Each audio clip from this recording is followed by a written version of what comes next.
రోజును నువ్వు ఉపవాస దినంగా ప్రకటించుకున్నప్పుడు, వారంలో ఒక రోజు కానీ, నెలలో ఒక రోజు కానీ, లేదా ఒక 3 రోజులు కానీ, 7 రోజులు కానీ, ఒక 20 రోజులు కానీ, అది దేవుడు నీకు ఇచ్చిన నడిపింపును బట్టి, నీ యొక్క పరిస్థితిని బట్టి దేవుని సన్నిధిలో ఉపవాసం చేయగలని ఆశపడినప్పుడు, సాలిడ్స్ తినడం ప్రక్కన పెట్టి లిక్విడ్స్ తీసుకోవచ్చు, అందులో ఇబ్బంది లేదు. నువ్వు ఏదైనా త్రాగాలనుకున్నప్పుడు ఒక మజ్జిగో లేకపోతే ఒక ఫ్రూట్ జ్యూస్ ఏదైనా తాగాలనుకున్నా అందులో ఇబ్బంది లేదు.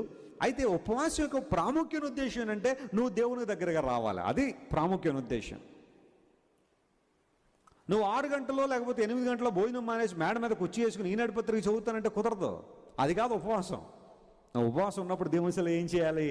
ప్రార్థన చేయాలి. అప్పుడు ఆ ఉపవాసం చేయడం ద్వారా ఒకవేళ ఏదైనా నీరసం లాంటిది ఏదైనా వస్తుంది అంటే నువ్వు ప్రార్థన చేయడం ద్వారా ఆ నీరసాన్ని నువ్వు అధిగమిస్తావు. దేవుడు నామమున స్తోత్రం కలుగును గాక.